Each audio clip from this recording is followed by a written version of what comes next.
foram brutalmente espancados e foram queimados vivos. E esse linchamento foi transmitido em cores pela TV Globo no noticiário da hora do jantar. Os três se contorcendo no meio da fogueira e gritando para que alguém desse um tiro neles para eles morrerem, porque a morte, aí a revelação, a morte imposta nos casos de linchamento não é a morte pura e simplesmente. A ideia do linchamento não é matar, é suprimir a pessoa como corpo e como alma. Quer dizer, a ideia, por isso é uma questão de crença, a ideia é suprimir o espírito também da pessoa, ou seja, é a condenação eterna.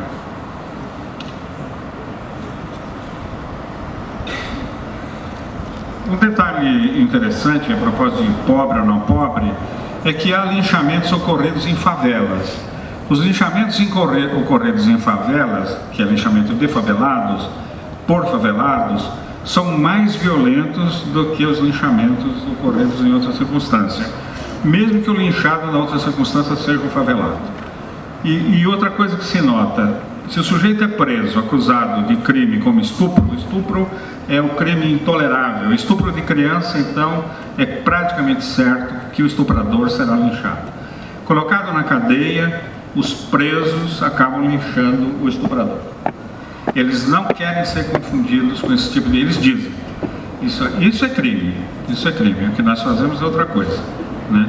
Eles acham que é outra coisa, mas na verdade não é outra coisa. Mas há uma gradação, digamos, na definição do crime punido pelo linchamento.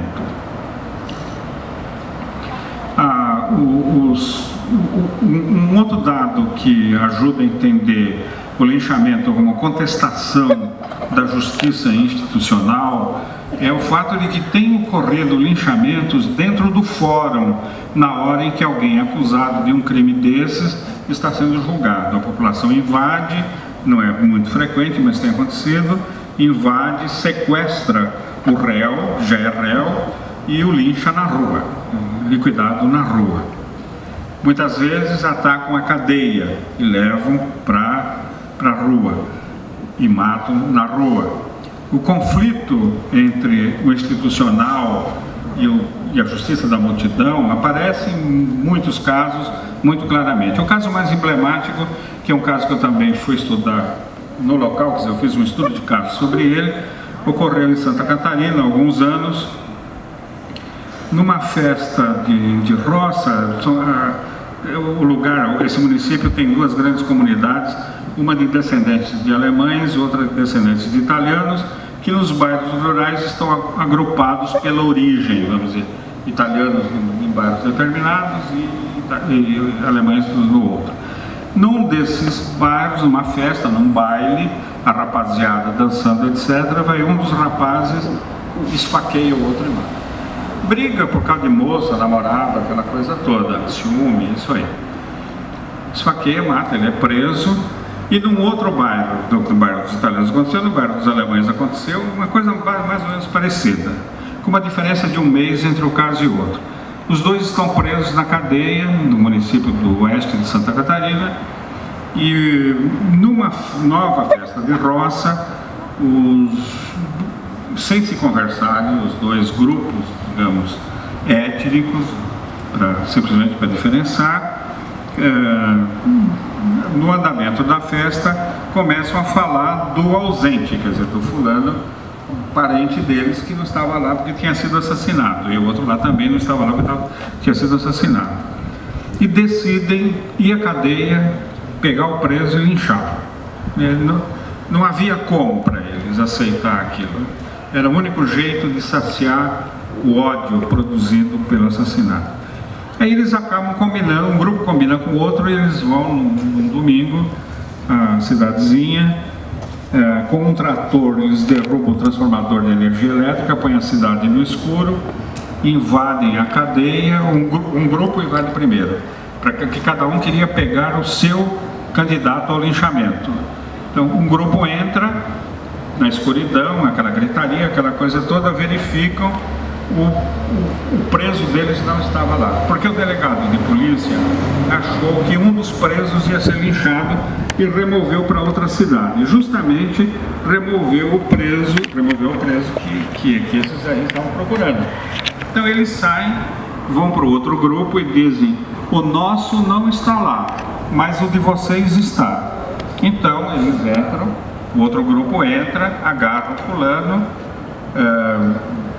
pratica o linchamento, ele fica muito machucado, mas ainda é levado para um hospital, um município próximo, e leva 23 dias para morrer. Só que ele, pela voz, como eram todos conhecidos, pela voz eles identificaram o preso, o linchado, reconheceu 23 pessoas. Ele disse o nome de 23 linchadores. E é aberto um processo contra os 23. Só que é um município pequeno, todo mundo era parente de todo mundo. E o crime era homicídio e tinha que ser julgado pelo tribunal do júri. E o tribunal do júri, o juiz foi alertado: olha, o júri vai absolver, porque é todo mundo parente de todo mundo, compadre de todo mundo, não vai ter julgamento. E o processo ficou lá pendente durante anos. Finalmente veio um jovem juiz, desses que chegam cientes do seu dever de fazer justiça, viu aquele processo: não, vamos julgar. Aí os funcionários falaram: doutor, não vai dar certo, porque todo mundo aqui é parente de todo mundo. Ele fez uma pesquisa genealógica com a população de todo o município para separar pessoas que não eram parentes de jeito nenhum dos acusados e levou a julgamento. Todos foram absolvidos, menos um, o mais pobre. Ou seja, isso é girardiano. Eles ofereceram um bode expiatório à justiça. A teoria do bode expiatório está lá no Girard. Quer dizer, se Vossa Excelência quer um réu, está aqui, é esse aqui. Botaram o mais pobre, o que menos podia se defender. Foi condenado a 7 anos de prisão. E, bem, são frequentes essas práticas. Finalmente, um detalhe que eu acho que é importante é que os linchamentos são praticados não só para simplesmente matar alguém, mas para, sobretudo, desfigurar. Aquele caso que eu mencionei do sertão da Bahia foi uma desfiguração completa, mas há uma ordem no processo da violência. Quer dizer, a violência não é a violência.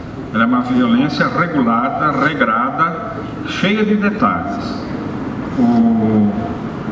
Há um tempo do processo, por isso a questão dos minutos é fundamental aí. Em geral, o linchamento começa com um alarme que se diz alguém cometeu um crime, estuprou não sei quem, entrou na casa de não sei quem, roubou não sei quem, bateu carteira, tirou a bolsa de não sei quem. Esse grito desperta o comportamento da multidão. A multidão se constitui rapidamente. Pode ser uma pequena multidão de 20, 30 pessoas, pode ser uma multidão de 1.000, 10 mil pessoas. Rapidamente a coisa vai passando. Aconteceu nesse linchamento, que já vou entrar em detalhes só para terminar a exposição, que aconteceu no Guarujá, em São Paulo, em que uma senhora completamente inocente foi brutalmente linchada pelos seus vizinhos, né?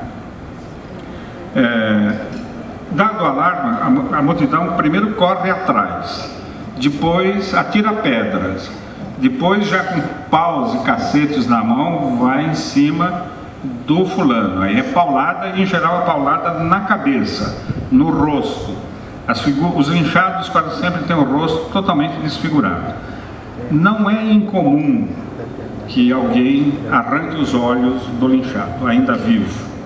Há um caso que é bem leboniano, no Rio de Janeiro, na periferia de uma cidade da Baixada Fluminense, em que um rapazinho, ladrãozinho, foi linchado pela multidão e foi morto na rua. Quando a polícia chegou, ele tinha uma senhora, uma velhinha, dessas velhinhas bondosas, simpáticas. Uma velhinha estava em cima do cadáver com uma colher tentando arrancar os olhos do cadáver. E a polícia teve uma enorme dificuldade para tirá-la de cima do corpo, porque as pessoas ficam transfiguradas, ela adquiriu uma força que ela não tinha, ou as pessoas achavam que ela não tinha. Levaram para a delegacia, não era possível interrogá-la, acabaram levando para um hospital, ela foi medicada, quando ela voltou a si, vamos dizer assim, foi levada para a delegacia. Quando disseram que ela tinha feito isso, ela disse: vocês estão loucos. Ela não podia aceitar que ela tivesse feito aquilo. Quer dizer, há uma metamorfose, vamos dizer, identitária na hora do linchamento, em que a pessoa assume a personalidade da multidão, ela deixa de ser ela. E de fato a falta de memória do ato de linchar é recorrente nos casos de linchamento. E não é aquela história de não lembrar para se inocentar. Tem os que fazem isso, mas é não lembrar porque de fato a pessoa não consegue lembrar. Não consegue lembrar em grande parte porque o ritmo do processo do linchamento, que parece em câmara lenta e pode ser analisado em câmara lenta, é um ritmo muito intenso.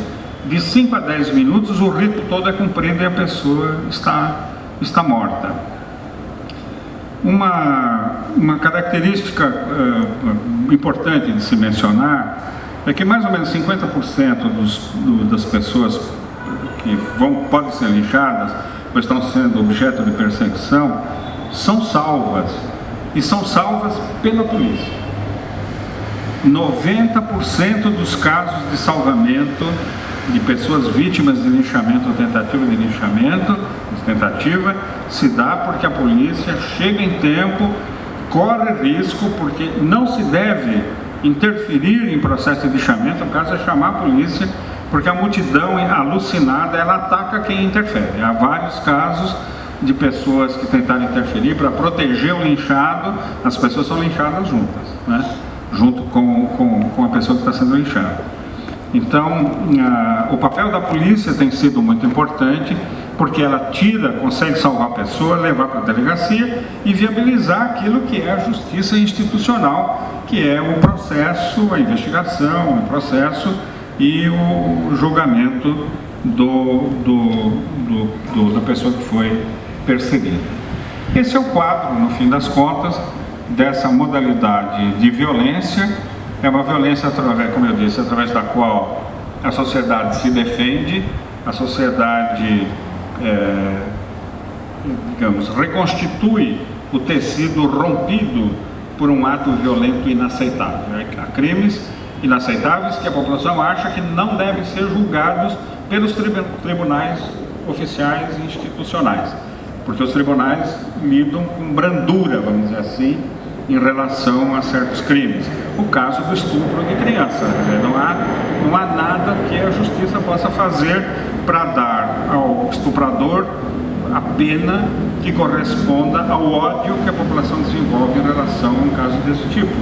E, portanto, a população, já sabendo disso, vai e ataca. Uma coisa curiosa nos casos de linchamento que eu investiguei é que, no geral, a população tem consciência de que o Código Penal abranda o crime coletivo.